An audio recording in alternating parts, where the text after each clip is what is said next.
आज का topic name है the impact of forest policy and mainstream development on tribes, और इसका जो ब्रॉड माइक्रो थीम है वो है from masters of the forest to aliens in their own home. एक सेकंड के लिए इमेजिन करो, आपका घर जहां आपकी फैमिली जनरेशन से रह रही है, सडनली उसे कोई प्रोटेक्टेड एरिया डिक्लेयर कर दे। राइट। आपको बोला जाए, हे अब आप यहाँ के नहीं रहे, आपके सारे राइट्स वो सब खत्म। ये कोई स्टोरी नहीं है दोस्त, ये इंडिया की कई ट्राइब्स की रियलिटी है। डिड यू नो कि डेवलपमेंट प्रोजेक्ट्स के नाम पर डिस्प्लेस हुए टोटल लोगों में से अ शॉकिंग 47% ट्राइबल लोग हैं। 47%, that's almost half. Let that sink in. अगर आप ऐसे ही डीप और इंपैक्टफुल टॉपिक्स को आसानी से समझना चाहते हैं तो एक काम जरूर करना, जल्दी से सब्सक्राइब बटन दबा दो, लाइक करो एंड हाँ, नोटिफिकेशन बेल ऑन करना मत भूलना।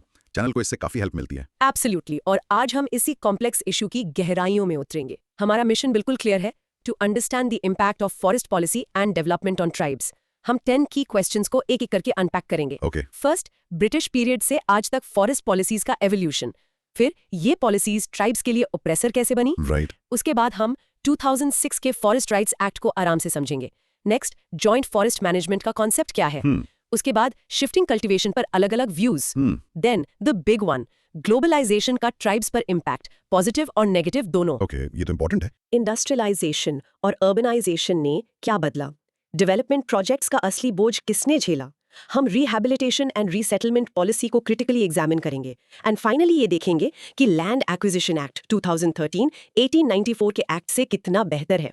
रेडी हो जाओ, this is going to be a super detail journey. बिल्कुल रेडी। चलो तो सीधे अपने पहले टॉपिक पर आते हैं। Q1, briefly describe the evolution of forest policies since the British period। ठीक है, तो आइए शुरू करते हैं।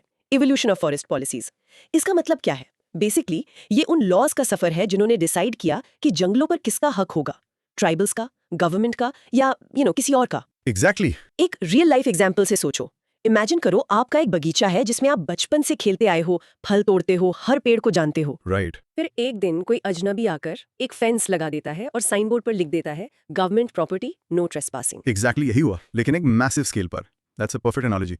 चलो कंटेंट डिस्कशन में चलते हैं।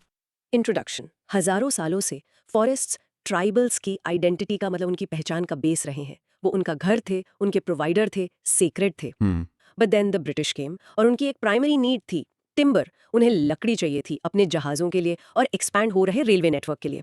यहाँ से मतलब सब कुछ बदल गया। ओके, तो कमर्शियल इंटरेस्ट आ गया। हाँ। Background, colonial forest policies. पहला बड़ा चेंज था इंडियन फॉरेस्ट एक्ट ऑफ 1865 और उसका एक ज्यादा स्ट्रिक्ट वर्जन 1878 में। पहली बार स्टेट की अथॉरिटी को ऑफिशियली फॉरेस्ट पर एक्सटेंड किया गया। अच्छा, सिंपल एक्टिविटीज जैसे फॉर एग्जांपल ग्रेजिंग कैटल, जो उनकी डेली लाइफ का हिस्सा थी, उसे अचानक एक ऑफेंस, एक जुर्म बना दिया गया। समझे? वाओ। मतलब अचानक से। हाँ। फिर आया द फॉरेस्ट पॉलिसी ऑफ 1894। इससे फॉरेस्ट ऑफिशियल्स आ गए। उनका मेन काम था ट्राइबल्स के राइट्स को रिस्ट्रिक्ट और रेगुलेट करना। ओके, एक ब्यूरोक्रेसी बन गई। Exactly. Core logic, the turning point. लेकिन जो सबसे बड़ा कानून था, the one that changed everything, वो था इंडियन फॉरेस्ट एक्ट ऑफ 1927। दोस्त याद रखना, ये एक्ट आज भी एक्टिव है। आज भी? सीरियसली? यस। इसने फॉरेस्ट को 3 टाइप्स में डिवाइड किया, reserved, protected and village forests. और इसने एमिनेंट डोमेन के प्रिंसिपल को यूज करके ट्राइबल राइट्स को बेसिकली पूरी तरह रिस्ट्रिक्ट कर दिया। एमिनेंट डोमेन ये क्या होता है? एमिनेंट डोमेन का मतलब है गवर्नमेंट की वो पावर जिससे वो पब्लिक यूज के लिए प्राइवेट प्रॉपर्टी ले सकती है, even without the owners consent. Oh, okay. तो ये तो बहुत पावरफुल टूल है। बहुत ज्यादा। और इस एक्ट ने एक पावरफुल फॉरेस्ट ब्यूरोक्रेसी बनाई जिसे इमेंस, ऑलमोस्ट अनचेक्ड पावर्स दी गई। तो आजादी के बाद क्या हुआ? Real world impact, post independent policies. आप सोचोगे कि आजादी के बाद चीजें बदली होंगी, but the national forest policy of 1952 वो ज्यादातर 1927 एक्ट का ही कॉन्टिन्यूएशन थी। ट्राइबल्स को कुछ माइनर कंसेशंस और प्रिविलेजेस दिए गए, पर कुछ बड़ा चेंज नहीं था। ओके। असली शिफ्ट, पहली उम्मीद की किरण आई नेशनल फॉरेस्ट पॉलिसी ऑफ 1988 के साथ। ये एक मेजर फिलोसॉफिकल शिफ्ट था। अच्छा। पहली बार ऑफिशियली ये माना गया कि ट्राइब्स और फॉरेस्ट के बीच एक सिम्बायोटिक रिलेशनशिप है। इसने फॉरेस्ट मैनेजमेंट में ट्राइबल इन्वॉल्वमेंट की बात की और कहा कि उनके राइट्स प्रोटेक्ट होने चाहिए। वाओ, तो इतना टाइम लग गया ये समझने में। लेकिन इस पूरे सफर का नेट रिजल्ट क्या था? जो लोग जंगल को अपना घर मानते थे, उन्हें ही लीगली इंक्रोचर और एलियन बना दिया गया। लगभग 150 साल लगे पॉलिसी को कागज पर सेंसिटिव होने में। पर असली सवाल है, क्या जमीन पर ब्यूरोक्रेसी सेंसिटिव हुई? राइट, क्योंकि पॉलिसी ऑन पेपर तो कुछ नहीं कर सकते। वाओ, ये तो एक बहुत बड़ी टाइमलाइन है। तो ये कहना आसान है कि 1927 एक्ट एक टर्निंग पॉइंट था, लेकिन मतलब एक बहुत ही नेगेटिव तरीके से ट्राइब्स के लिए। एब्सोल्युटली। उसने स्टेट के कंट्रोल को फॉर्मलाइज किया और मोर इंपॉर्टेंटली उसने उस कंट्रोल को जमीन पर इन्फोर्स करने के लिए एडमिनिस्ट्रेटिव मशीनरी, मतलब ब्यूरोक्रेसी बनाई। और ये जो एमिनेंट डोमेन का कॉन्सेप्ट है, बेसिकली इसका मतलब है कि गवर्नमेंट की पब्लिक प्रोजेक्ट की जरूरत एक इंडिविजुअल के अपने घर के अधिकार से ज्यादा इंपॉर्टेंट मानी जाती है। Yes, that's the principle in a nutshell. ये एक बहुत पावरफुल टूल है और इसे काउंटलेस लार्ज इंफ्रास्ट्रक्चर प्रोजेक्ट्स के लिए यूज किया गया है, often at great human cost. 1988 में ऐसा क्या बदला? वो पॉलिसी पहले की सभी पॉलिसी से इतनी अलग क्यों थी? ट्रिगर क्या था? 3 मेन चीजें। 1, पब्लिक अवेयरनेस बढ़ रही थी एनवायरमेंटल और ह्यूमन राइट्स इश्यूज के बारे में। 2, ट्राइबल राइट्स के लिए सोशल मूवमेंट्स बढ़ रहे थे। ओके और तीसरा, गवर्नमेंट के अंदर धीरे धीरे ये रियलाइजेशन आ रहा था कि top down command and control style से फॉरेस्ट मैनेजमेंट फेल हो रहा है। उन्हें लोकल कम्युनिटीज की जरूरत थी, याद रखना। तो क्या 1988 के बाद सब ठीक हो गया, प्रॉब्लम सॉल्व हो गई? Not really. वो पॉलिसी एक मॉन्यूमेंटल स्टेप थी, एक बहुत बड़ी सोच में बदलाव। लेकिन जमीन पर एक सिंपैथेटिक ब्यूरोक्रेसी का होना की है, और वो अभी भी एक वर्क इन प्रोग्रेस है। ओके, दिस इज अ की पॉइंट। अब पॉज करके इस पार्ट को जोर से बोलने की प्रैक्टिस करो। The 1927 Forest Act established state control and created a powerful bureaucracy. But the 1988 policy was the first to recognize the symbiotic relationship between tribes and forests. इसकी प्रैक्टिस करो। फॉरेस्ट पॉलिसीज एक colonial model of state exploitation से एक modern model में evolve हुई, जो tribal rights को recognise करता है, लेकिन जमीन पर इंप्लीमेंटेशन अभी भी सबसे बड़ा चैलेंज है। चलिए अब हम अपने दूसरे टॉपिक पर चलते हैं जो पहले से ही जुड़ता है। क्यों? Forest policies have become the biggest oppressor of the tribes. Comment, what should be the way ahead? Okay, तो हमारी हेडिंग है forest policies as an oppressor. ये एक बहुत स्ट्रॉन्ग स्टेटमेंट है। बेसिकली हम डिस्कस कर रहे हैं कि कैसे कानून, भले ही उनकी नीयत अच्छी हो, रियलिटी में अत्याचार का एक टूल बन सकते हैं। राइट। एक रियल लाइफ एग्जाम्पल सोचो। मान लो एक स्कूल प्रिंसिपल डिसिप्लिन के लिए नए रूल्स बनाता है, लेकिन किसी भी स्टूडेंट से बात किए बिना। वो रूल्स कागज पर तो अच्छे लग सकते हैं, लेकिन जमीन पर हो सकता है वो स्टूडेंट्स को ऐसा फील कराएं जैसे वो किसी जेल में है। यही है असली मुद्दा। That's a great way to put it. Let's start the content discussion. Introduction. जैसा हमने भी डिस्कस किया, ब्रिटिश इंटरेस्ट बिल्कुल क्लियर थे। रेलवेज के लिए टिम्बर, शिप्स और प्लांटेशन से रेवेन्यू। इसको अचीव करने के लिए ट्राइबल राइट्स को एमिनेंट डोमेन के प्रिंसिपल के तहत कुचल दिया गया। शॉकिंगली आजादी के बाद भी ये कॉलोनियल माइंडसेट चलता रहा, लेकिन अब नेशनल इंटरेस्ट और इकोनॉमिक डेवलपमेंट के नाम पर लेट 1980s तक ट्राइबल्स के अपने ही जंगलों पर अधिकार बहुत ज्यादा रिस्ट्रिक्टेड थे। उन्हें प्रोग्रेस में एक रुकावट के तौर पर देखा जाता था। Okay, core logic Vidyarthi's analysis. Famous anthropologist LP Vidyarthi ने प्रॉब्लम की असली जड़ को पकड़ा। उन्होंने कॉज एंड इफेक्ट बताया। द कॉज, फॉरेस्ट ब्यूरोक्रेसी को वाइड रेंजिंग पावर्स दी गई और क्रूशली उनके एक्शंस के लिए लीगल प्रोटेक्शन भी दी गई। अच्छा, तो उन पर कोई केस नहीं कर सकता था। करेक्ट। द इफेक्ट, इस अनचेक्ड पावर से रैम्पेंट अब्यूज हुआ। उन्होंने इस अब्यूज के कई मैनिफेस्टेशंस आइडेंटिफाई किए। पहला, सिर्फ शक के आधार पर ट्राइबल्स को अरेस्ट करना। ओके। दूसरा, उनकी प्रॉपर्टी या पशुओं को इलीगली कॉन्फिस्केट करके उन्हें हैरास करना। तीसरा, फॉरेस्ट ऑफिशियल्स अक्सर फॉरेस्ट प्रोड्यूस को अपने पर्सनल फायदे के लिए कलेक्ट करते थे। और चौथा, वो प्राइवेट कॉन्ट्रैक्टर्स को ट्राइबल एरियाज में ऑपरेट करने देते थे, जिससे और एक्सप्लॉयटेशन होता था। ये तो एक पूरा सिस्टम बन गया एक्सप्लॉयटेशन का। रियल वर्ल्ड इंपैक्ट, इसका रिजल्ट एक इंटेंस ट्राइबल एक्सप्लॉयटेशन का साइकिल था। इससे फोर्स्ड माइग्रेशन हुआ, लैंड एलियनेशन और डीप साइकोलॉजिकल फ्रस्ट्रेशन। यहां तक कि वाइल्ड लाइफ प्रोटेक्शन एक्ट 1972, जो कॉन्जर्वेशन के नोबल गोल से बनाया गया था, उसे भी ट्राइबल्स को उनकी एंसेस्ट्रल जमीन से निकालने के लिए यूज किया गया। वाओ! उन्हें इन नई पॉलिसीज के बारे में एजुकेट करने की कोई कोशिश भी नहीं की गई, उन्हें बस हटा दिया गया। तो आगे का रास्ता क्या है? Conclusion, the way ahead, BK Roy Burman's view.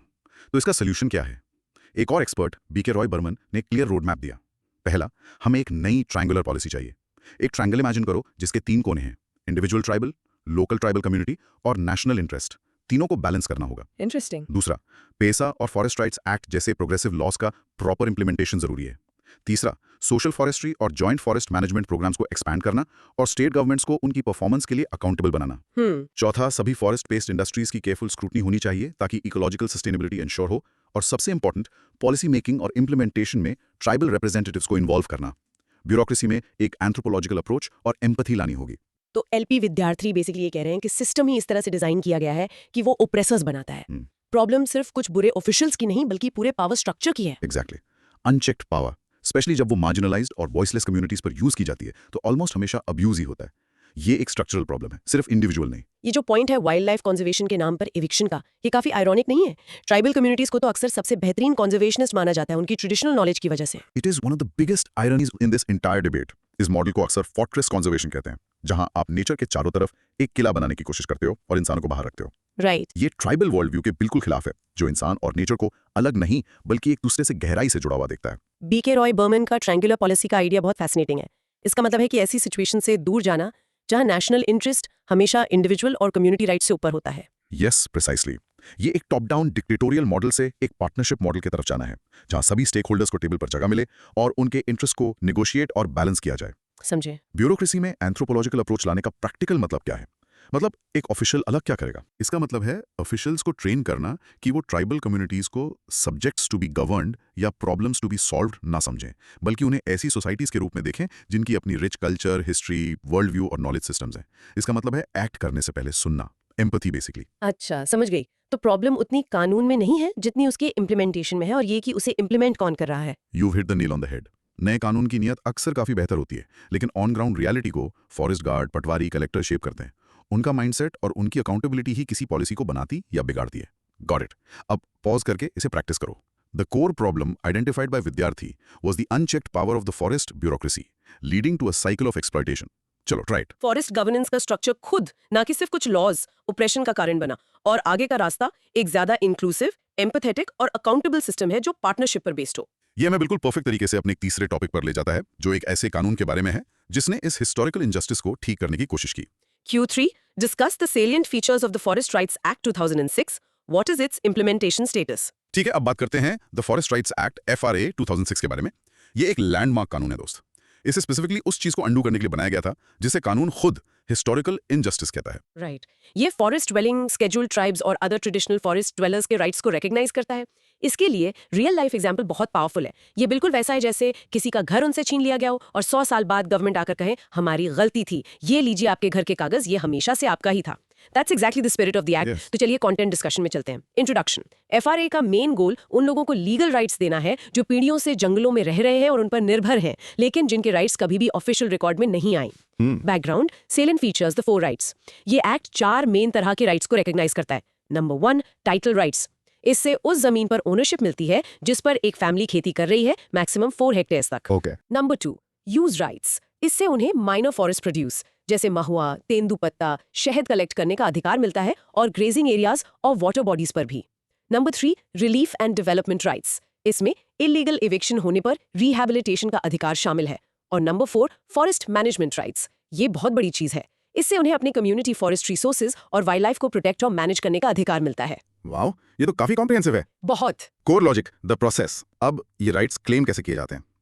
Act में क्लेम्स प्रोसेस करने के लिए एक 3 टियर सिस्टम बनाया है, लेकिन सबसे इंपॉर्टेंट रोल इस एक्ट का दिल ग्राम सभा को दिया गया है, मतलब विलेज असेंबली को। अच्छा, ग्राम सभा ही सभी क्लेम्स को इनिशिएट और वेरीफाई करती है। ये है true decentralisation in action, power to the people. तो जमीन पर इसका क्या असर हुआ? Real world impact, implementation status. So reality में कैसे काम किया? चलो अप्रैल 2019 तक का डेटा देखते हैं। लगभग 42.3 लाख क्लेम्स रिसीव हुए, लेकिन सिर्फ 19.6 लाख टाइटल्स ही एक्चुअली डिस्ट्रीब्यूट किए गए। मतलब 50% से भी कम। हाँ, ये एक एक्सेप्टेंस रेट है, लगभग 46%। करीब 41% सभी क्लेम्स रिजेक्ट कर दिए गए। ओवरऑल अभी तक सिर्फ 15% of the minimum potential forest area पर ही राइट्स लीगली रिकॉग्नाइज हुए हैं। तो परफॉर्मेंस नॉट ग्रेट। तो इसके पीछे क्या रीजंस हैं? Conclusion, issues in implementation. 2014 की खाक्सा रिपोर्ट ने इस खराब परफॉर्मेंस के कई कारण बताए। रिजेक्शन ऑर्डर्स अक्सर क्लेमेंट्स को दिए ही नहीं जाते, तो उन्हें पता ही नहीं चलता कि उनका क्लेम रिजेक्ट क्यों हुआ या उनके पास अपील करने का अधिकार है। Oh no. कई स्टेट्स में फॉरेस्ट गार्ड्स या पटवारीज इलीगली रिजेक्शंस डिसाइड कर रहे हैं, जबकि ये पावर सिर्फ ग्राम सभा के पास है। ऑफिशियल्स अक्सर सिर्फ गवर्नमेंट डॉक्यूमेंट्स को ही एविडेंस मानते हैं, ओरल टेस्टिमनी और फिजिकल एविडेंस को रिफ्यूज कर देते हैं, जबकि एक्ट में इसकी साफ अनुमति है। कुछ स्टेट्स तो सैटेलाइट इमेजरी जैसे एक्स्ट्रा एविडेंस मांगते हैं जो एक्ट का पार्ट नहीं है। कम्युनिटी क्लेम्स जो गांव के सर्वाइवल के लिए बहुत जरूरी हैं, वो अक्सर रिजेक्ट हो रहे हैं, स्पेशली सैंक्चुरीज और प्रोटेक्टेड एरियाज में। और आखिर में ट्राइबल कम्युनिटीज में खुद इस एक्ट को लेकर अवेयरनेस बहुत कम है। तो ग्राम सभा इस एक्ट की हीरो बनने के लिए डिजाइन की गई थी, मतलब वो पहला और सबसे इंपॉर्टेंट डिसीजन मेकर होनी चाहिए थी। It is absolutely design to be the hero. Local community को पहला और सबसे क्रिटिकल डिसीजन लेने की पावर देना इंडियन लॉ में एक रेवोल्यूशनरी स्टेप है। ये पावर को ब्यूरोक्रेसी से छीनकर लोगों को देता है। 46% एक्सेप्टेंस रेट तो काफी कम लगता है। इसका मतलब है कि हर 2 क्लेम्स में से एक से ज्यादा रिजेक्ट हो रहा है। यस, और जैसा एक्सर रिपोर्ट ने बताया, ये रिजेक्शंस अक्सर बहुत ही फ्लिम्जी और ब्यूरोक्रेटिक रीजन से होते हैं। फॉरेस्ट डिपार्टमेंट जो हिस्टोरिकली ट्राइबल्स को इंक्रोचेस मानता आया है, वो अक्सर इस एक्ट की सक्सेस में सबसे बड़ी रुकावट है। आपने कहा कम्युनिटी क्लेम्स रिजेक्ट हो रहे हैं, वो आखिर हैं क्या और इतने इंपॉर्टेंट क्यों है? ये कॉमन प्रॉपर्टी रिसोर्सेज पर अधिकार है। फॉर एग्जाम्पल, पूरे गांव का एक पर्टिकुलर तालाब, चारागाह या जंगल के एक हिस्से को लकड़ी के लिए यूज करने का अधिकार। अच्छा, ये कम्युनिटी के कलेक्टिव सर्वाइवल और इकोनॉमी के लिए बिल्कुल जरूरी है, लेकिन फॉरेस्ट डिपार्टमेंट इन्हें अक्सर अपने एब्सोल्यूट कंट्रोल के लिए एक खतरे के रूप में देखता है। और ओरल एविडेंस का इतना क्या मामला है? वो इतना जरूरी क्यों है? सोचो इसके बारे में। ऐसी कम्युनिटीज जिनके पास रिटन रिकॉर्ड्स की ट्रेडिशन नहीं है और जहां लिटरेसी कम है, उनकी हिस्ट्री ओरल है। वो कहानियों और यादों के जरिए पीढ़ी दर पीढ़ी आगे बढ़ती है। राइट? ओरल हिस्ट्री ही उनके पास एकमात्र सबूत है ये प्रूव करने के लिए कि उनके पूर्वज वहां पीढ़ियों से रहते आए हैं। एक्ट इस बात को समझदारी से रिकॉग्नाइज करता है, लेकिन जमीन पर ऑफिशियल्स अक्सर नहीं करते। ये एक बहुत इंपॉर्टेंट कानून है। अब पॉज करके इस लाइन को प्रैक्टिस करो। The forest rights act of 2006 recognizes 4 key rights: title, use, relief and management, with the Gram Sabha at the core of the implementation process. इसको प्रैक्टिस करो। FRA एक पावरफुल और अच्छी नीयत वाला कानून है जो हिस्टोरिकल रॉन्ग्स को ठीक करने के लिए डिजाइन किया गया है, लेकिन इसकी रेवोल्यूशनरी पोटेंशियल को ब्यूरोक्रेटिक रेजिस्टेंस और खराब इंप्लीमेंटेशन ने जमीन पर कमजोर कर दिया है। अब हमारे चौथे टॉपिक पर आते हैं, जो पार्टनरशिप की एक और कोशिश है। Q4 discuss the salient features of joint forest management. Okay, आगे बढ़ते हैं। जॉइंट फॉरेस्ट मैनेजमेंट या JFM बेसिकली नाम में ही सब कुछ है। ये एक पार्टनरशिप है। फॉरेस्ट डिपार्टमेंट और लोकल कम्युनिटीज मिलकर जंगलों को मैनेज और प्रोटेक्ट करते हैं। एक सिंपल सा रियल लाइफ एग्जांपल इमेजिन करो, एक रेजिडेंशियल सोसाइटी जहां रेजिडेंट्स और सिक्योरिटी गार्ड्स मिलकर बिल्डिंग की सिक्योरिटी रूल्स बनाते हैं। राइट। ये तो विन विन है ना। गार्ड्स को लोकल इंटेलिजेंस मिलती है और रेजिडेंट्स ज्यादा सेफ और इन्वॉल्व फील करते हैं। यही JFM का कोर आइडिया है। एग्जैक्टली। तो चलो कंटेंट डिस्कशन में चलते हैं। इंट्रोडक्शन। JFM का कॉन्सेप्ट फॉर्मली 1988 की विजनरी नेशनल फॉरेस्ट पॉलिसी में इंट्रोड्यूस किया गया था, जिसके बारे में हमने पहले बात की। ये पुराने कॉप्स एंड रॉबर्स मॉडल से एक अलग अप्रोच थी। राइट। Background salient features. ये काम कैसे करता है?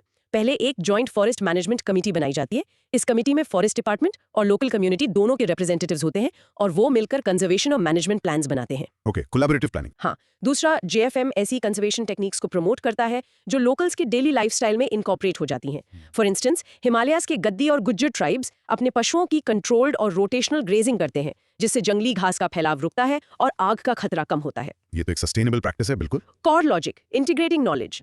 तीसरा, और ये बहुत जरूरी है, ये ट्रेडिशनल नॉलेज को इंटीग्रेट करता है। एक शानदार एग्जाम्पल है मल्धारीज का, जो गुजरात के गिर नेशनल पार्क के पास रहने वाली एक नोमैडिक ट्राइब है। अच्छा। उनकी मदद, उनकी ट्रैकिंग स्किल्स और उनकी जंगल और जानवरों के बिहेवियर की ट्रेडिशनल नॉलेज ने वहां शेर की आबादी के सक्सेसफुल कंजर्वेशन और ग्रोथ में बहुत बड़ा योगदान दिया है। वाओ, ये तो फैंटास्टिक है। Real world impact benefits.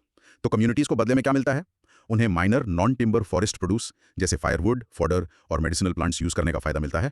इससे उन्हें बहुत इकोनॉमिक सपोर्ट मिलता है। पांचवा, JFMC लोकल्स को एनिमल हस्बेंड्री, छोटे फॉरेस्ट्री बेस्ड एंटरप्राइजेस मैनेज करने और इंपॉर्टेंटली इको टूरिज्म जैसी स्किल्स पर ट्रेनिंग भी देती है, जिससे काफी एम्प्लॉयमेंट जनरेट हो सकता है। ठीक है। तो कंक्लूजन ये है कि JFM सिर्फ फॉरेस्ट के यूज को ऑप्टिमाइज करने या ज्यादा पेड़ लगाने के बारे में नहीं है। ये उन लोकल कम्युनिटीज के सस्टेनेबल डेवलपमेंट के बारे में है जो उस फॉरेस्ट पर डिपेंड करती हैं। ये कंजर्वेशन को लाइवलीहुड से जोड़ता है। तो JFM बेसिकली गवर्नमेंट का एक फॉर्मल तरीका है ये आखिरकार मानने का कि लोकल कम्युनिटीज अक्सर बेहतर जानती हैं कि अपने एनवायरनमेंट को कैसे मैनेज करना है। प्रिसाइसली ये top down command and control model से एक कोलैबोरेटिव पार्टनरशिप बेस्ड मॉडल की तरफ एक फंडामेंटल शिफ्ट है। ये उनकी विजडम और उस रिसोर्स में उनके स्टेक को एक्नॉलेज करता है। गिर के मालधारीज और शेरों का वो एग्जाम्पल तो बहुत ही फैसिनेटिंग है।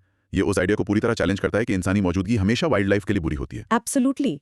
ये फोर्ट्रेस कंजर्वेशन के उस आइडिया को सीधे चैलेंज करता है जिसके बारे में हमने पहले बात की। ये साबित करता है कि को एग्जिस्टेंस न सिर्फ पॉसिबल है बल्कि अक्सर कंजर्वेशन एफर्ट्स के लिए फायदेमंद भी हो सकता है। जब आप इको टूरिज्म से एम्प्लॉयमेंट अपॉर्चुनिटीज की बात करते हैं तो वो रियलिटी में कैसा दिखता है? एक एग्जांपल दे सकते हैं? श्योर। लोकल्स को नेचर गाइड्स के रूप में ट्रेन किया जा सकता है। वो टूरिस्ट के लिए छोटे होम स्टेज चला सकते हैं या लोकल हैंडीक्राफ्ट्स बेच सकते हैं। इससे उन्हें जंगल को बचाने में एक डायरेक्ट इकोनॉमिक स्टेक मिलता है। जंगल जितना बेहतर होगा उतने ज्यादा टूरिस्ट आएंगे और उतना ही वो कमाएंगे। ये एक पॉजिटिव फीडबैक लूप बनाता है। क्या JFM हर जगह जहां भी इंप्लीमेंट हुआ है एक सक्सेस स्टोरी है या इसमें भी चैलेंजेस हैं? सक्सेस जगह जगह बहुत वेरी करती है। ये लोकल फॉरेस्ट डिपार्टमेंट की सिंसेरिटी और माइंडसेट, कम्युनिटी पार्टिसिपेशन का लेवल और बेनिफिट शेयरिंग मैकेनिज्म्स कितने अच्छे से डिजाइन और इंप्लीमेंट किए गए हैं, इस पर बहुत डिपेंड करता है। जब ये काम करता है तो बहुत खूबसूरती से करता है, लेकिन जब ट्रस्ट कम होता है तो ये फेल हो सकता है। ओके, चलो इसको कॉन्सेप्ट को लॉक करते हैं। अब पॉज करके इसे प्रैक्टिस करो। Joint forest management is a partnership between forest departments and local communities which integrates traditional knowledge for sustainable development. चलो ट्राई इट। JFM एक कोलैबोरेटिव मॉडल है जो लोकल कम्युनिटीज को एम्पावर करता है और उनकी ट्रेडिशनल विजडम को ज्यादा इफेक्टिव और सस्टेनेबल फॉरेस्ट कंजर्वेशन के लिए यूज करता है। अब आते हैं टॉपिक 5 पर, एक और प्रैक्टिस जो बहुत ट्रेडिशनल है लेकिन कंट्रोवर्शियल भी। Q5 describe shifting cultivation and the prevailing views on the practice. चलिए बात करते हैं शिफ्टिंग कल्टिवेशन की। आपने इसके दूसरे लोकल नाम सुने होंगे जैसे नॉर्थ ईस्ट में झूम या आंध्र प्रदेश में पोडू। बेसिकली एक बहुत पुरानी एग्रो इकोनॉमिक प्रैक्टिस है जिसे दुनिया भर में कई इंडिजिनस कम्युनिटीज फॉलो करती हैं। इससे समझने का सबसे आसान तरीका है कि इसे एक natural large scale crop rotation की तरह सोचो, लेकिन यहाँ एक खेत में फसलों को रोटेट करने के बजाय आप पूरे प्लॉट ऑफ लैंड को ही रोटेट करते हो। That's a good way to start. Let's get into the content discussion. Introduction. इसका प्रोसीजर काफी यूनिक और ऑर्गेनिक है। मॉनसून की बारिश से पहले जंगल के एक छोटे से एरिया को साफ किया जाता है, वेजिटेशन को सूखने दिया जाता है और फिर जला दिया जाता है। Okay, जला दिया जाता है। Background the process. फिर बीजों को सीधे राख से ढकी मिट्टी में बोया जाता है। ये राख बहुत फर्टाइल होती है और एक नेचुरल फर्टिलाइजर का काम करती है। टिलिंग या वीडिंग जैसे कोई और ऑपरेशन की जरूरत नहीं होती। फसल बारिश के साथ उगती है और बाद में काट ली जाती है। राइट। एक या दो साइकिल के बाद वो एक नए प्लॉट पर शिफ्ट कर जाते हैं और पिछले प्लॉट को फैलो छोड़ देते हैं, मतलब उसे कई सालों तक नेचुरली रिजेनरेट होने के लिए छोड़ देते हैं। अच्छा, तो उसे आराम करने देते हैं। Correct. Core logic, cultural significance. ये practice tribal way of life से गहराई से जुड़ी हुई है। इसमें ज्यादा समय, पैसा या कॉम्प्लेक्स टूल्स नहीं लगते और ये मुश्किल पहाड़ी इलाकों में खेती के लिए बिल्कुल परफेक्ट है, जहां सेटल्ड एग्रीकल्चर पॉसिबल नहीं है। फॉर इंस्टेंस, एलपी विद्यार्थी के मालेर ट्राइब पर फेमस स्टडी ने दिखाया कि उनकी खालू कल्टीवेशन उनके नेचर मेंस स्पिरिट कॉम्प्लेक्स का एक अनिवार्य हिस्सा थी। ये सिर्फ खेती नहीं है, ये उनकी कल्चर और उनके धर्म का हिस्सा है। तो इस पर अलग अलग व्यूज क्यों हैं? Real world impact, contrasting views. हाँ, इस प्रैक्टिस पर बिल्कुल ऑपोजिट व्यूज हैं। कई एनवायरमेंटलिस्ट्स और ज्यादातर फॉरेस्ट ऑफिशियल्स ने इसे हिस्टोरिकली एक बर्बाद करने वाली और वेस्टफुल प्रैक्टिस के रूप में देखा है, जिससे सॉइल इरोजन होता है और वैल्यूएबल फॉरेस्ट नष्ट होते हैं। ओके। लेकिन एक दूसरा स्कूल ऑफ थॉट है, जिसमें कई एंथ्रोपोलॉजिस्ट शामिल हैं, जो इसे मुश्किल जियोफिजिकल कंडीशंस का एक हाईली इवॉल्व्ड और ऑर्गेनिक रिस्पॉन्स मानते हैं। आज इंडिया की लगभग 10% ट्राइबल पॉपुलेशन अभी भी शिफ्टिंग कल्टीवेशन पर डिपेंड करती है। तो आगे का रास्ता क्या है? Conclusion, the way forward. ये अभी भी मध्य प्रदेश, छत्तीसगढ़ और नॉर्थ ईस्ट के कुछ हिस्सों में लीगल है, लार्जली जवाहरलाल नेहरू और एंथ्रोपोलॉजिस्ट वरियर एल्विन जैसे लीडर्स के सेंसिटिव अप्रोच की वजह से। अच्छा। आज टेरेस कल्टीवेशन और टाउंगिया कल्टीवेशन जैसे फीजिबल ऑल्टरनेटिव्स को प्रमोट किया जा रहा है। टाउंगिया बहुत इंटरेस्टिंग है। ये एक ऐसा अरेंजमेंट है जहां कल्टीवेटर्स को अपनी फसल उगाने की अनुमति मिलती है उन पेड़ों की कतारों के बीच में जो उन्होंने फॉरेस्ट डिपार्टमेंट के लिए लगाए हैं। ये तो विन विन जैसा लग रहा है। बिल्कुल। Ultimately shifting cultivation tribal culture का एक हिस्सा है, इसका सम्मान किया जाना चाहिए और इसके डिसएडवांटेजेस को कम करने के लिए कोऑपरेटिव मैकेनिज्म्स एक्सप्लोर किए जाने चाहिए। तो ये जो जंगल के पैच को जलाना है, जो डिस्ट्रक्टिव लगता है, वो एक्चुअली फर्टिलाइजेशन का एक ट्रेडिशनल तरीका है। Yes, exactly. जली हुई बायोमास से निकली राख मिट्टी को पोटैश जैसे जरूरी न्यूट्रिएंट्स देती है, जिससे वो फसलों के लिए फर्टाइल हो जाती है। ये एक बहुत पुरानी और पूरी तरह से ऑर्गेनिक टेक्निक है। और जब आप कहते हैं कि वो जमीन को फैलो छोड़ देते हैं, तो इसका मतलब है कि वो उसे अकेले छोड़ देते हैं ताकि वो अपने आप ठीक हो जाए और फिर से उग जाए। करेक्ट। वो नेचर को अपना काम करने देते हैं। जंगल कई सालों में अपने आप रीजनरेट होता है। प्रॉब्लम तब आती है जब पॉपुलेशन प्रेशर या जमीन की कमी के कारण फॉलो साइकिल बहुत छोटा हो जाता है और जंगल को पूरी तरह से रिकवर होने का समय नहीं मिलता। ये टाउन या कल्टीवेशन काफी अच्छा कॉम्प्रोमाइज लग रहा है। आप विन विन वाला पार्ट फिर से समझा सकते हैं? ये फॉरेस्ट डिपार्टमेंट के लिए एक जीत है, क्योंकि उनके पेड़ अफॉरेस्टेशन के लिए लग जाते हैं, और ये कल्टीवेटर के लिए एक जीत है, क्योंकि उन्हें कुछ सालों तक अपनी खाद्य फसल उगाने के लिए जमीन मिलती है जब तक कि पेड़ों की कैनोपी बंद ना हो जाए। ये स्टेट के ऑब्जेक्टिव्स को लोकल जरूरतों से जोड़ता है। नेहरू और वेरियर एल्विन ने इस प्रैक्टिस को लीगल रखने का समर्थन क्यों किया? उनकी फिलॉसफी क्या थी? वो इसके गहरे सांस्कृतिक महत्व को समझते थे। उनकी पॉलिसी को ट्राइबल पंचशील कहा जाता था। एक मुख्य सिद्धांत था ट्राइबल वे ऑफ लाइफ का सम्मान करना और उन्हें रातों रात बदलने के लिए मजबूर ना करना। वो इंटीग्रेशन की पॉलिसी में विश्वास रखते थे, ना कि फोर्स्ड असिमिलेशन में जो उनकी यूनिक कल्चर को नष्ट कर दे। फैसिनेटिंग। ओके, चलो इसकी प्रैक्टिस करते हैं। मेरे साथ कहो। Shifting cultivation is a traditional agricultural practice with deep cultural roots, viewed by some as destructive and by others as a sustainable adaptation to the environment. इसे बोलकर देखो। शिफ्टिंग कल्टीवेशन एक कॉम्प्लेक्स इशू है जो कल्चरल सिग्निफिकेंस और environmental concerns के बीच एक debate में फंसा हुआ है, जिसमें टोंगिया कल्टीवेशन जैसे मॉडर्न सॉल्यूशंस एक पोटेंशियल मिडिल पाथ ऑफर करते हैं। ठीक है, अब एक बड़े टॉपिक का समय है जो सबको, लेकिन खासकर ट्राइब्स को इम्पैक्ट करता है। Topic 6 Q6 Discuss the impact of globalization on the tribes of India. Globalization. Sociologist Anthony Giddens ने इसे दुनिया भर की इकोनॉमीज और सोसाइटीज के बढ़ते हुए इंटीग्रेशन के रूप में डिफाइन किया। इंडिया में 1991 की न्यू इकोनॉमिक पॉलिसी ने इसके दरवाजे खोल दिए। अलग थलग गांव को पता चलता है कि उसकी जमीन के नीचे सोना है। अचानक भारी मशीनरी के साथ बड़ी बड़ी कंपनियां आ जाती हैं। कुछ गांव वालों को शायद कम सैलरी वाली नौकरियां मिल जाएं, लेकिन वो गांव, उसकी कल्चर और उसका एनवायरनमेंट हमेशा के लिए बदल जाता है। कई ट्राइब्स के लिए ग्लोबलाइजेशन की यही कहानी है। That's a very accurate analogy. चलो इसे हमारे कंटेंट डिस्कशन में तोड़ते हैं। इंट्रोडक्शन। ट्राइबल एरियाज में इंडिया के टोटल फॉरेस्ट और मिनरल रिसोर्सेज का लगभग 80% है। इस जियोलॉजिकल फैक्ट ने उन्हें ग्लोबलाइजेशन के दौर में इंडस्ट्रीज और कॉर्पोरेशंस के लिए प्राइमरी टारगेट बना दिया है। 80%, wow. Background. The negative impact. Globalisation की मार्केट ओरिएंटेड फिलॉसफी ने इन रिसोर्सेज का तेजी से कमर्शियलाइजेशन और कमोडिफिकेशन किया, अक्सर बिना किसी फायदे के जो असली निवासियों तक पहुंचे। इंडस्ट्रीज, मल्टीनेशनल कॉर्पोरेशंस, एमएनसीज और ग्लोबल फाइनेंशियल इंस्टीट्यूशंस के भारी दबाव ने अक्सर 5th और 6th शेड्यूल जैसे कॉन्स्टिट्यूशनल सेफगार्ड्स और पैसा और फॉरेस्ट राइट्स एक्ट जैसे कानूनों को कमजोर कर दिया। ओके, एक 2017 का केस स्टडी है नीमच मध्य प्रदेश से। मल्टीनेशनल फर्म वेल्सपन के एक सोलर पावर प्लांट ने भील और गुर्जर परिवारों से 1600 बीघा जमीन जबरदस्ती एक्वायर की। जो जॉब्स और अल्टरनेटिव लैंड प्रॉमिस किए गए थे वो कभी पूरी तरह से मिले नहीं। ये कभी सेल्फ सफिशिएंट कम्युनिटीज गरीबी में ढकेल दी गई। ये तो एक्सप्लॉयटेशन का एक विशिष्ट साइकिल बन जाता होगा। हाँ, core logic, the vicious cycle. इससे एक एक्सप्लॉयटेशन का दुष्चक्र शुरू होता है। जमीन और लाइवलीहुड के नुकसान से गरीबी आती है। गरीबी से लैंड एलिनेशन होता है, क्योंकि वो अपनी बची हुई जमीन सस्ते में बेच देते हैं। इससे मनी लेंडर से कर्जदारी होती है और सबसे बुरे मामलों में बॉन्डेड लेबर तक बात पहुंच जाती है। लेकिन क्या इसका कोई पॉजिटिव साइड भी है? Real world impact, the flip side. हाँ, और ये इंपॉर्टेंट है कि एक दूसरा पहलू भी है। ग्लोबलाइजेशन ने कुछ पॉजिटिव्स भी लाए हैं, जैसे पढ़े लिखे लोगों के लिए बेहतर एम्प्लॉयमेंट, मॉडर्न एजुकेशन तक पहुंच और कुछ इलाकों में सड़क और हेल्थ केयर जैसी बेहतर civil amenities. For instance Arunachal Pradesh की आपातानी ट्राइब ने एक रिमार्केबल डिग्री ऑफ मॉडर्नाइजेशन दिखाया है। उन्हें मॉडर्न एजुकेशन मिली है और कई आपातानी ग्रेजुएट्स ने रेप्यूटेड इंडस्ट्रीज और गवर्नमेंट सर्विसेज में अच्छी सैलरी वाली नौकरियां पाई हैं। और ये सब उन्होंने अपनी यूनिक कल्चरल आइडेंटिटी को सक्सेसफुली बनाए रखते हुए किया है। उन्होंने ट्रेडिशन और मॉडर्निटी को बैलेंस किया है। ये तो काफी अच्छी बात है। अनफॉर्चुनेटली ये पॉजिटिव ज्यादातर उन ट्राइबल कम्युनिटीज के ज्यादा वोकल, एजुकेटेड और एफ्लुएंट सेक्शंस तक ही सीमित रहे हैं। बड़ी आबादी के लिए नेगेटिव इम्पैक्ट्स कहीं ज्यादा डोमिनेंट रहे हैं। तो ये एक सिंपल ब्लैक एंड व्हाइट कहानी नहीं है कि ये अच्छा है या बुरा। इम्पैक्ट बहुत ही अनइवन है। बिल्कुल नहीं, ये बहुत कॉम्प्लेक्स और गहराई से अनइवन है। इम्पैक्ट स्पेसिफिक कम्युनिटी, उनके एजुकेशन और ऑर्गेनाइजेशन के लेवल, डेवलपमेंट प्रोजेक्ट के नेचर और उन्हें प्रोटेक्ट करने वाली पॉलिसीज की मजबूती पर डिपेंड करता है। इससे तो जरूर रेजिस्टेंस हुआ होगा। मैंने नियमगिरी केस के बारे में सुना है, आप उसके बारे में और बता सकते हैं? वो एक बहुत फेमस एग्जाम्पल है। यस, रेजिस्टेंस के केस स्टडीज बहुत पावरफुल हैं। नियमगिरी ओडिशा में डोंगरिया कोंद ट्राइब ने UK based mining giant Vedanta resources के एक मैसिव बॉक्साइट माइनिंग प्रोजेक्ट के खिलाफ एक दशक लंबी लड़ाई लड़ी। अच्छा। उन्होंने आर्ग्यू किया कि इससे उनका पवित्र पर्वत नियाम राजा, जो उनके जीते जागते भगवान है, और उनका पूरा वे ऑफ लाइफ नष्ट हो जाएगा। 2013 में सुप्रीम कोर्ट ने एक लैंडमार्क वर्डिक्ट दिया, जिसमें ग्राम सभाओं को प्रोजेक्ट का भविष्य तय करने की पावर दी गई। वाओ। सभी 12 ग्राम सभाओं ने सर्वसम्मति से प्रोजेक्ट के खिलाफ वोट किया और गवर्नमेंट को इसे कैंसिल करना पड़ा। ये एक हिस्टोरिक डेविड वर्सेस गोलायत जीत थी। और पीयूएसक्यू केस का क्या? वो भी एक बहुत बड़ा मामला था, है ना? यस, वो एक और बड़ा एग्जाम्पल है, वो भी ओडिशा से। साउथ कोरियन स्टील जायंट पीओएसके ने एक विशाल स्टील प्लांट के लिए एक एमओयू साइन किया था, जिससे 40,000 से ज्यादा लोग डिस्प्लेस हो जाते। 40,000? हाँ, एक बड़ा रेजिस्टेंस मूवमेंट पीओएसको प्रतिरोध संग्राम समिति पीपीएसएस बनाया गया, जिसमें महिलाएं संघर्ष में सबसे आगे थीं। भारी पुलिस दबाव और पेशा और फॉरेस्ट राइट्स एक्ट के वायलेशंस के बावजूद उन्होंने सालों तक लगातार लड़ाई लड़ी। आखिरकार 2017 में पीओएसको ने ऑफिशियली प्रोजेक्ट से हटने का ऐलान किया। इनक्रेडिबल। तो इन लोकल ट्राइब्स ने विशाल मल्टीनेशनल कॉर्पोरेशंस और स्टेट के खिलाफ लड़ाई लड़ी और वो असल में जीत गए। वो जीत गए। ये केसेस कम्युनिटी सॉलिडारिटी की इमेंस पावर और लीगल सेफगार्ड्स की क्रिटिकल इंपॉर्टेंस को दिखाते हैं, भले ही उनका अक्सर उल्लंघन हो। ये साबित करते हैं कि रेजिस्टेंस बेकार नहीं जाता।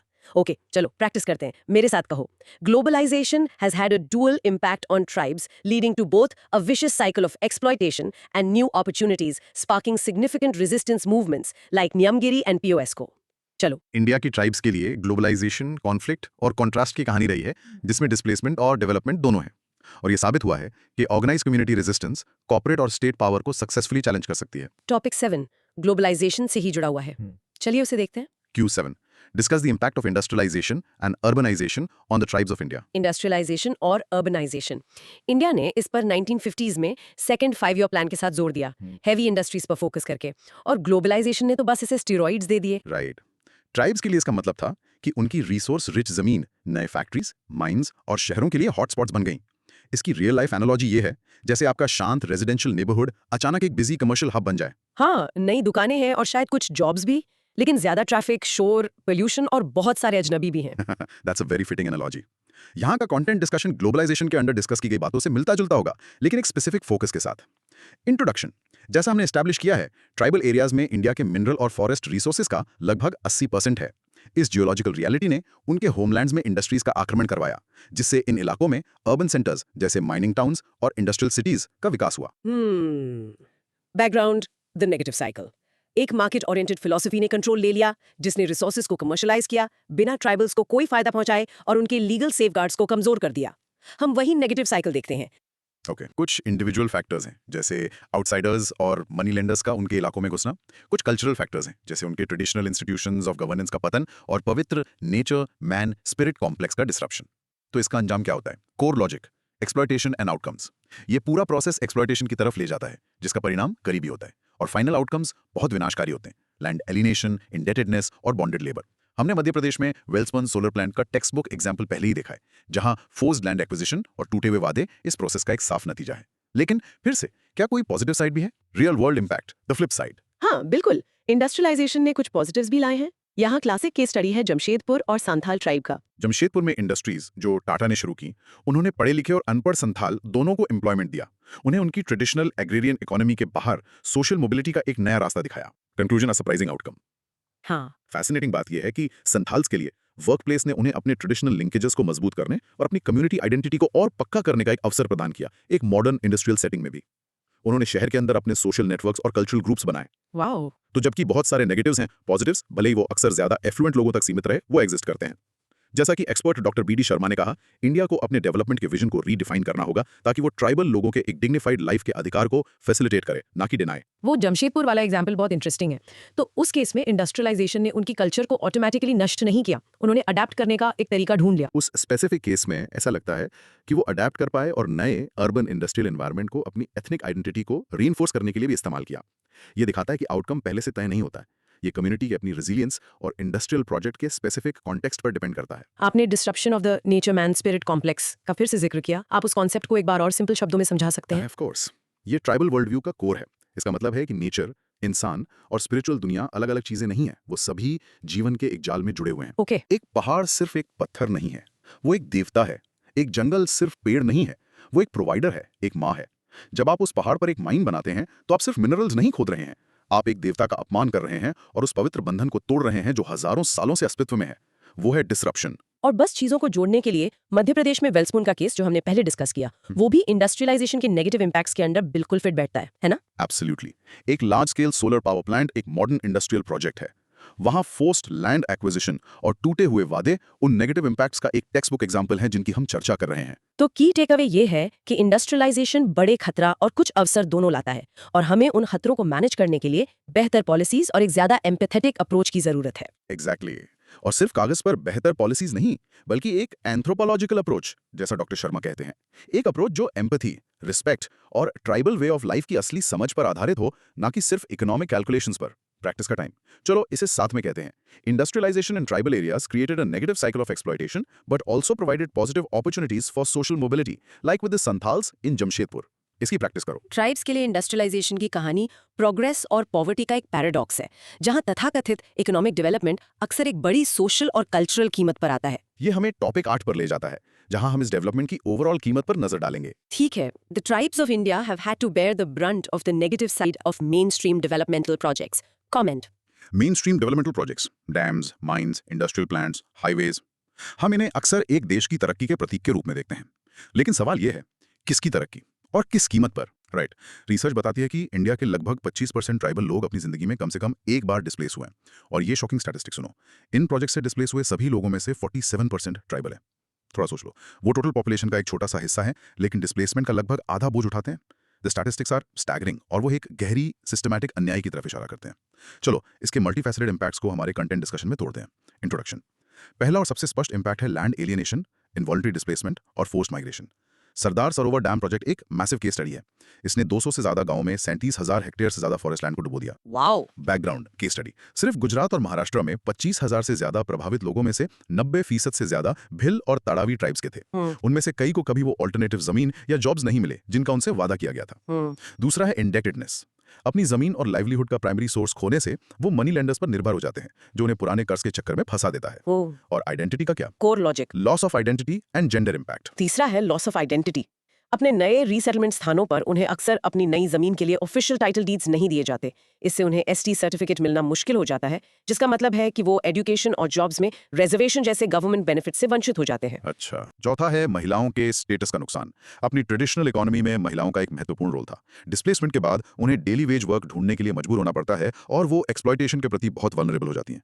रीसेटलमेंट में जेंडर डिस्क्रिमिनेशन भी होता है, जहां अविवाहित बेटियों और विधवाओं को अक्सर अपने नाम पर जमीन के टाइटल नहीं मिलते। हेल्थ और कल्चर पर क्या असर पड़ता है? Real world impact, health and culture. पांचवा है हेल्थ में गिरावट। जंगल से अपने ट्रेडिशनल पौष्टिक आहार से वंचित होने के कारण उन्हें फूड इनसिक्योरिटी और मेलन्यूट्रिशन का सामना करना पड़ता है। रीसेटलमेंट कॉलोनीज में अक्सर साफ पीने के पानी और साफ सफाई जैसी बेसिक सुविधाओं की कमी होती है। राइट। चिंता है सांस्कृतिक एम्पावरमेंट। उनका धर्म, उनके अनुष्ठान, उनकी लोक कथाएं और उनके कम्युनिटी के बंधन सब उनके पुरखों की जमीन से गहराई से जुड़े होते हैं। डिस्प्लेसमेंट इस पूरे सांस्कृतिक ब्रह्मांड को तोड़ देता है। तो इससे कॉन्फ्लिक्ट भी होता होगा। कंक्लूजन। कॉन्फ्लिक्ट। हाँ। आखिर में ये सारी फ्रस्ट्रेशन और निराशा प्रोटेस्ट और आंदोलनों को जन्म देती है, कभी कभी हिंसक भी, जैसे वेस्ट बंगाल के भंगर में एक पावर ग्रिड प्रोजेक्ट पर हुई हिंसा। इससे इंटर ट्राइब वायलेंस भी हो सकती है, जैसा कि मणिपुर में कुकीज और नागास के बीच देखा गया, जो डेवलपमेंट प्रोजेक्ट्स के लिए दशकों से जमीन के डाइवर्जन के बाद बची हुई कमी जमीन पर आपस में भिड़ गए। वो 47% का आंकड़ा तो बस दिमाग घुमा देने वाला है। ट्राइब्स इन प्रोजेक्ट से इतना डिस्प्रपोर्शनेटली प्रभावित क्यों होते हैं? ये जियोलॉजी और हिस्ट्री का एक ट्रैजिक कोइंसिडेंस है। जो रिसोर्सेज मॉडर्न डेवलपमेंट प्रोजेक्ट्स को चाहिए, मिनरल्स, फॉरेस्ट्स, डैम्स के लिए नदियां, वो उन्हीं पहाड़ी और जंगली इलाकों में कॉन्सेंट्रेटेड हैं जहां ट्राइबल कम्युनिटीज सदियों से रहती आई हैं। उनके घर लिटरली देश के खनिज भंडारों के ऊपर हैं। आपने लॉस ऑफ आइडेंटिटी का जिक्र किया, वो बहुत गहरा लगता है। आप उसे थोड़ा और समझा सकते हैं? जमीन खोने से आप अपनी पहचान कैसे खो देते हैं? इमेजिन करो आपकी पूरी आइडेंटिटी आपके पुरखों के घर, आपके पड़ोस, उस स्थानीय मंदिर से जुड़ी है जो आपके परदादा ने बनवाया था, उस नदी से जिसके किनारे आप बड़े हुए हैं। राइट। अब इमेजिन करो आपको जबरदस्ती एक बिल्कुल नए शहर में एक कॉन्क्रीट ब्लॉक में शिफ्ट कर दिया गया है जहां आप किसी को नहीं जानते और उस जगह से आपका कोई कनेक्शन नहीं है। आप सिर्फ एक घर नहीं खोते बल्कि अपनी पहचान का एक हिस्सा खो देते हैं। ट्राइब्स के लिए जमीन से, स्पेसिफिक पहाड़ों और नदियों से ये कनेक्शन और भी गहरा और पवित्र होता है। और हेल्थ इम्पैक्ट सिर्फ हॉस्पिटल्स की कमी के बारे में नहीं बल्कि खाने के बारे में भी है। यस, उनका जंगल से मिलने वाला ट्रेडिशनल डाइट बहुत डाइवर्स और न्यूट्रिशियस होता है। अनाज, सब्जियां, फल और छोटे शिकार का मिश्रण। जब वो डिस्प्लेस होते हैं तो उन्हें अक्सर पब्लिक डिस्ट्रीब्यूशन सिस्टम से मिलने वाले सब्सिडाइज चावल या गेहूं पर निर्भर होना पड़ता है, जिससे गंभीर मालन्यूट्रिशन और अन्य हेल्थ प्रॉब्लम्स हो सकती हैं। इंटर ट्राइब वायलेंस वाला पॉइंट तो बहुत दुखदायक है। तो ये डेवलपमेंट का मॉडल उन्हें अस्तित्व के लिए एक दूसरे के खिलाफ खड़ा कर रहा है। जब जमीन और जंगल जैसे संसाधन बाहरी प्रोजेक्ट्स की वजह से कम हो जाते हैं और पूरी कम्युनिटीज पर भारी दबाव पड़ता है, तो कॉन्फ्लिक्ट अक्सर उस शुरुआती डिस्प्लेसमेंट का एक दुर्भाग्यपूर्ण और विनाशकारी सेकेंडरी इंपैक्ट होता है। चलो इस इंपॉर्टेंट लाइन को प्रैक्टिस करते हैं। Developmental projects have disproportionately displaced tribal communities, causing a multifaceted crisis of land alienation, cultural loss, and health deterioration. इसे बोलकर देखो। कई ट्राइबल कम्युनिटीज के लिए जिससे देश डेवलपमेंट कहता है, उसका मतलब पर्सनल और कल्चरल डिस्ट्रक्शन रहा है, क्योंकि उन्हें प्रोग्रेस की कीमत चुकाने के लिए मजबूर किया गया है बिना कभी उसके फायदे उठाए। तो अगर डिस्प्लेसमेंट इतनी बड़ी प्रॉब्लम है तो इसे हैंडल करने के लिए कोई पॉलिसी तो होनी चाहिए। चलिए उसे देखते हैं टॉपिक 9 में। Q.9 Critically examine the national policy on rehabilitation and resettlement 2007. Suggest suitable changes. Okay, तो हम जानते हैं कि डिस्प्लेसमेंट एक बहुत बड़ी प्रॉब्लम है। तो गवर्नमेंट के पास इसके लिए एक पॉलिसी तो होनी चाहिए, है ना? हाँ है। National policy on rehabilitation and resettlement RNR of 2007 with परिवारों के हितों की रक्षा के साथ बैलेंस करना था। ये एक रूल बुक जैसी है कि अगर लोगों को शिफ्ट करना जरूरी हो तो उन्हें आखिर कैसे फेयरली और ह्यूमेनली किया जाए। That's right. और चलो हमारे कंटेंट डिस्कशन में ये साफ कर दें, इस पॉलिसी में कागज पर कुछ बहुत अच्छे फीचर्स थे। इंट्रोडक्शन। पहली बार इसने रिहैबिलिटेशन और रीसेटलमेंट को एक स्टैट्यूटरी स्टेटस दिया, मतलब ये एक कानूनी जरूरत बन गई, ना कि सिर्फ एक दान का काम। और इसने साफ कहा कि रिहैबिलिटेशन असली फिजिकल डिस्प्लेसमेंट से पहले होना चाहिए। ओके, ये तो अच्छा पॉइंट है। Background policy features. इसके फायदे सभी प्रभावित लोगों के लिए थे, ना कि सिर्फ उनके लिए जिनके पास जमीन थी। इन फायदों में जहां तक संभव हो land for land compensation, skill development के लिए सपोर्ट, हर परिवार में कम से कम एक व्यक्ति के लिए नौकरी, एक वन टाइम रिहैबिलिटेशन ग्रांट और नई रीसेटलमेंट एरिया में कॉम्प्रिहेंसिव इंफ्रास्ट्रक्चर का निर्माण शामिल था। इसमें एल्डरली जैसे वल्नरेबल लोगों के लिए स्पेशल प्रोविजंस, बड़े प्रोजेक्ट्स के लिए mandatory social impact assessment SIA और STs और SCs के लिए स्पेशल केयर भी थी। लेकिन फिर इशू क्या है? Core logic, the issues. पर इसके इम्प्लीमेंटेशन में बड़े इश्यूज हैं। पहला, कई स्टेट्स ने इस नेशनल पॉलिसी को ठीक से अडॉप्ट या इंप्लीमेंट ही नहीं किया है। दूसरा, रिहैबिलिटेशन सेंटर्स अक्सर उनके असली घरों से बहुत दूर होते हैं और उनमें बेसिक सुविधाओं की कमी होती है। Right, okay. ऊपर कृष्णा प्रोजेक्ट की एक स्टडी ने दिखाया कि लोगों को 136 अलग-अलग रिहैबिलिटेशन सेंटर्स में शिफ्ट किया गया, जिनमें से कुछ में पीने का पानी नहीं था और ज्यादातर गांव वालों को कॉम्पेंसेशन प्रोसेस या अपने अधिकारों के बारे में कोई जानकारी नहीं थी। ये तो बहुत बुरा है। Real world impact, more issues. तीसरा, land for land compensation policy में अनिवार्य नहीं है और अक्सर जो जमीन दी जाती है वो अनकल्टिवेबल बंजर जमीन होती है, अक्सर बिना प्रॉपर टाइटल डीड्स के। चौथा, जो मॉनेटरी कॉम्पेंसेशन दिया जाता है वो अक्सर मार्केट रेट से कम होता है और उसका एक बड़ा हिस्सा करप्शन और मिडलमैन खा जाते हैं। ओके। और पांचवा, पॉलिसी पूरे RNR प्रोसेस को पूरा करने के लिए कोई साफ टाइमलाइन नहीं देती, जिससे ये सालों तक चलता रहता है। तो क्या बदलाव की जरूरत है? Conclusion, suggested changes. तो क्या चेंजेस जरूरी हैं? पहला, पूरे गांव को एक सिंगल कम्युनिटी के रूप में रिहैबिलिटेट किया जाना चाहिए ताकि उनका सोशल फैब्रिक बना रहे और कल्चरल लॉस कम हो। होलिस्टिक सपोर्ट प्रोवाइड करना चाहिए जिसमें हेल्थ, एजुकेशन और पूरे परिवार के लिए स्किल डेवलपमेंट शामिल हो, ना कि सिर्फ एक नौकरी। परिवारों को तब तक डिस्प्लेस नहीं करना चाहिए जब तक कि नए रिसेटलमेंट सेंटर सभी सुविधाओं के साथ पूरी तरह से तैयार ना हो जाएं। लैंड फॉर लैंड कॉम्पेंसेशन को अनिवार्य बनाना चाहिए और दी गई जमीन कल्टिवेबल होनी चाहिए। मॉनेटरी कॉम्पेंसेशन को करप्शन से बचाने के लिए सीधे बैंक अकाउंट्स में ट्रांसफर करना चाहिए। और आखिर में रिहैबिलिटेशन को एक कंटिन्यूअस प्रोसेस के रूप में देखा जाना चाहिए, जिसे तब तक मॉनिटर करना चाहिए जब तक कि प्रभावित परिवारों की लाइवलीहुड्स पूरी तरह से रिस्टोर ना हो जाएं। इसके लिए इंचार्ज ऑफिशियल्स की साफ अकाउंटेबिलिटी होनी चाहिए। तो ऐसा लगता है कि पॉलिसी कागज पर तो ठीक ठाक है, लेकिन असली प्रॉब्लम इम्प्लीमेंटेशन में या उसकी कमी में है। प्रिसाइजली, पॉलिसी डॉक्यूमेंट खुद काफी अच्छा डिजाइन किया गया है और उसमें सिर्फ मामूली कॉस्मेटिक चेंजेस की जरूरत है। असली फंडामेंटल बदलाव एडमिनिस्ट्रेशन और उसे ठीक से लागू करने की पॉलिटिकल विल से आना चाहिए। हमने सोशल इंपैक्ट असेसमेंट या SIA शब्द कई बार सुना है, अब वो आखिर है क्या? ये एक स्टडी है जो एक प्रोजेक्ट को मंजूरी मिलने से पहले की जानी चाहिए। इसका मकसद ये समझना और अनुमान लगाना है कि प्रोजेक्ट लोगों को कैसे प्रभावित करेगा, उनकी लाइवलीहुड्स, उनके कल्चर, उनके सोशल स्ट्रक्चर्स और उनके एनवायरनमेंट को। ये एक इन्फॉर्म्ड डेमोक्रेटिक डिसीजन मेकिंग के लिए एक टूल होना चाहिए, ना कि सिर्फ एक बॉक्स टिक करने के लिए। वो अपर कृष्णा प्रोजेक्ट वाला एग्जाम्पल तो दिल तोड़ देने वाला है। लोगों को ऐसी जगहों पे शिफ्ट किया गया जहां पीने का पानी भी नहीं था। यस, और ये पॉलिसी के वादों और जमीनी हकीकत के बीच के बड़े गैप को हाईलाइट करता है। एक सम्मानजनक मानव जीवन के लिए सबसे बुनियादी जरूरतें भी पूरी नहीं की गई, जो रिहैबिलिटेशन के पूरे मकसद को ही नकार देता है। एक पूरे गांव को एक साथ एक यूनिट के रूप में रिहैबिलिटेट करना इतना जरूरी क्यों है? सिर्फ इंडिविजुअल परिवारों को घर क्यों नहीं दे देते? क्योंकि एक गांव सिर्फ घरों का कलेक्शन नहीं होता, वो एक सोशल फैब्रिक होता है। वो रिश्तेदारी का नेटवर्क्स, कम्युनिटी सपोर्ट सिस्टम्स, साझा सांस्कृतिक प्रथाएं और धार्मिक स्थान होते हैं। जब आप लोगों को रैंडमली बिखरा देते हैं तो आप उस पूरे सोशल फैब्रिक को नष्ट कर देते हैं, जिससे वो अलग थलग, कमजोर और सांस्कृतिक रूप से भटक जाते हैं। चलो इसकी प्रैक्टिस करते हैं, मेरे साथ कहो। The 2007 R&R policy had strong provisions like mandatory SIA and benefits for all affected families, but its impact is severely weakened by poor implementation, corruption and a lack of accountability. इसे try करो। 2007 की rehabilitation और रीअसेटमेंट policy अच्छी नियत की जमीन पर fail होने का एक क्लासिक केस है, जो कम्युनिटी सेंट्रिक, ट्रांसपेरेंट और अकाउंटेबल इंप्लीमेंटेशन की जरूरत को हाईलाइट करती है। और आखिर में ये हमें हमारे आखिरी टॉपिक 10 पर ले जाता है, जो जमीन एक्वायर करने के कानून के बारे में है। Q10 examine the advancement made in the Land Acquisition Act of 2013 over the Land Acquisition Act of 1894. The land acquisition act, ये वो कानून है जो तय करता है कि गवर्नमेंट पब्लिक प्रोजेक्ट्स के लिए लोगों की प्राइवेट जमीन कैसे ले सकती है। 120 सालों तक इंडिया पर 1894 का एक कॉलोनियल कानून चलता था। फिर 2013 में एक नया कानून आया। डिफरेंस बहुत बड़ा। एक रियल लाइफ एग्जांपल। पुराना कानून ऐसा था जैसे एक लैंडलॉर्ड आपको बस एक नोटिस देकर घर खाली करने को कह दे और आपकी कोई सुनवाई नहीं। नया कानून कहता है नहीं, पहले आपको अपने 80% पड़ोसियों से सहमति लेनी होगी, आपको उन्हें मार्केट रेट से 4 गुना मुआवजा देना होगा और उन्हें रहने के लिए नई जगह भी देनी होगी। बहुत बड़ा डिफरेंस है ना? हाँ, एक मैसिव रेवोल्यूशनरी डिफरेंस। चलो उन्हें पैरामीटर बाय पैरामीटर हमारे कंटेंट डिस्कशन में कंपेयर करते हैं। Introduction. Land acquisition act of 1894 एक कॉलोनियल कानून था जो एक कॉलोनियल स्टेट के लिए डिजाइन किया गया था। 2013 का एक्ट इस प्रोसेस को एक डेमोक्रेटिक देश में ज्यादा ह्यूमेन, ट्रांसपेरेंट और जस्ट बनाने के लिए लाया गया था। ओके, तो आइए कंपेयर करते हैं। Background, the comparison. चलो की एडवांसेस को तोड़ते हैं। पहला, कंसेंट। 1894 के एक्ट में लैंड ओनर्स से बिल्कुल कोई कंसेंट की जरूरत नहीं थी।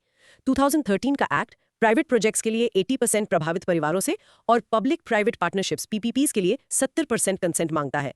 ये सबसे बड़ा गेम चेंजर है। 80%? ये तो बहुत है। हाँ। दूसरा, सेफगार्ड्स। 1894 के एक्ट में कोई असली अपील मैकेनिज्म नहीं था और ना ही सोशल इंपैक्ट का कोई असेसमेंट। 2013 का एक्ट सोशल इंपैक्ट असेसमेंट या SIA को अनिवार्य बनाता है और इस प्रोसेस में पंचायती राज इंस्टीट्यूशंस को शामिल करता है। और पैसे का क्या? Core logic, compensation and R&R। तीसरा, कॉम्पेंसेशन। 1894 का एक्ट कॉम्पेंसेशन को एक अजीब से मार्केट वैल्यू पर आधारित करता था। 2013 का एक्ट ग्रामीण इलाकों में मार्केट वैल्यू का 4 गुना और शहरी इलाकों में 2 गुना अनिवार्य करता है। 4 गुना? हाँ। चौथा, रिहैबिलिटेशन एंड रीसेटलमेंट। 1894 के एक्ट में इसके लिए कोई प्रोविजन नहीं था। 2013 का एक्ट सभी प्रभावित परिवारों के लिए, न कि सिर्फ लैंड ओनर्स के लिए, एक कॉम्प्रिहेंसिव R&R पैकेज को जरूरी बनाता है। इसमें फूड सिक्योरिटी इंश्योर करने के लिए मल्टी क्रॉप लैंड के एक्विजिशन को रिस्ट्रिक्ट करने की क्लॉजेस भी हैं और अगर जमीन 5 साल तक इस्तेमाल ना हो तो उसे वापस करने का प्रोविजन भी है। लेकिन यहाँ भी कोई ट्विस्ट है क्या? Real world impact, the dilution. The 2013 act was a huge improvement, लेकिन यहाँ ट्विस्ट है। लैंड एक्विजिशन कॉन्स्टिट्यूशन की कॉन्करेंट लिस्ट पर है, जिसका मतलब है कि सेंट्रल और स्टेट दोनों गवर्नमेंट्स इस पर कानून बना सकती हैं। अच्छा। 2015 में यूनियन गवर्नमेंट ने एक ऑर्डिनेंस पास किया और बाद में स्टेट्स को सेंट्रल एक्ट को अमेंड करने की अनुमति दी। तब से कई स्टेट्स ने इसके सबसे प्रोटेक्टिव प्रोविजंस को कमजोर कर दिया है। जैसे फॉर इंस्टेंस गुजरात और तेलंगाना जैसे स्टेट्स ने प्रोजेक्ट्स ऑफ नेशनल इंपॉर्टेंस के 5 टाइप्स को कंसेंट और SIA क्लॉजेस से छूट दे दी है। झारखंड ने इस्तेमाल ना की गई जमीन वापस करने का प्रोविजन ही हटा दिया। जस्टिफिकेशन हमेशा वही दिया जाता है, असली 2013 एक्ट इंडस्ट्री को नुकसान पहुंचाता है और डेवलपमेंट को धीमा करता है। तो क्या कोई ऑल्टरनेटिव है? Conclusion, alternatives. इस लगातार कॉन्फ्लिक्ट की वजह से लैंड पूलिंग जैसे ऑल्टरनेटिव्स को टेस्ट किया जा रहा है। इस मॉडल में लैंड ओनर्स स्वेच्छा से अपनी जमीन पूल करते हैं, एक गवर्नमेंट एजेंसी उसे इंफ्रास्ट्रक्चर जैसे सड़क और बिजली के साथ डेवलप करती है और फिर ओरिजिनल मालिक को एक छोटा लेकिन बहुत ज्यादा कीमती डेवलप्ड प्लॉट वापस करती है। इंटरेस्टिंग। इस मॉडल को बड़े पैमाने पर आंध्र प्रदेश की नई राजधानी अमरावती बनाने के लिए इस्तेमाल किया गया था। तो कंसेंट क्लॉज असल में 2013 एक्ट का दिल है। यही वो मुख्य चीज है जो पावर शिफ्ट करती है। एब्सोल्युटली। ये पावर डायनामिक को एक पूरी तरह से top down state driven process से एक ऐसे प्रोसेस में बदल देता है जहां लैंड ओनर्स, प्रभावित कम्युनिटी के पास एक कलेक्टिव वोटो पावर होती है। पहली बार ये उन्हें इस मामले में एक असली आवाज देता है। हमने सोशल इंपैक्ट असेसमेंट का जिक्र कई अलग-अलग टॉपिक्स में किया है।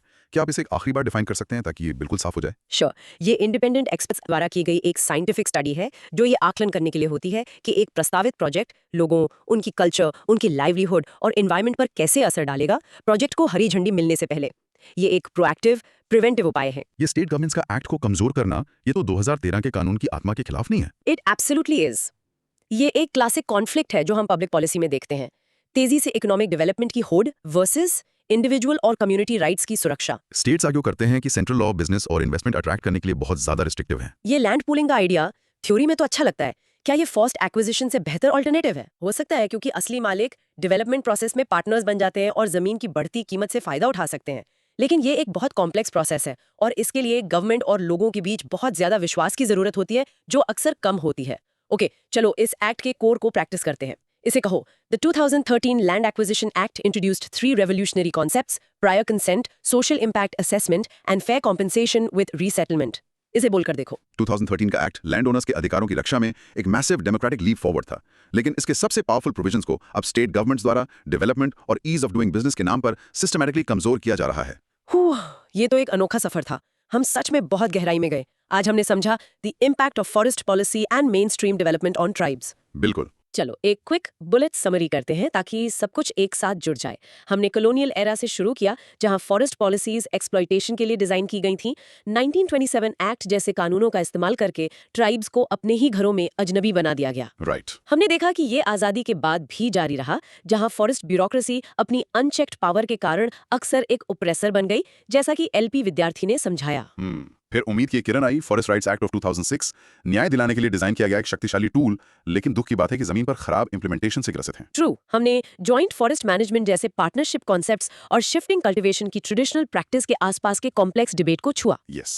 फिर हमने ग्लोबलाइजेशन, इंडस्ट्रियलाइजेशन और अर्बनाइजेशन की दो धारी तलवार का विश्लेषण किया, जो नए अवसर और गहन शोषण दोनों लेकर आई। न्यामगिरी से पीओएसको तक के शक्तिशाली केस स्टडीज के साथ, जो दिखाते हैं कि कम्युनिटी रेजिस्टेंस जीत सकती है। बिल्कुल।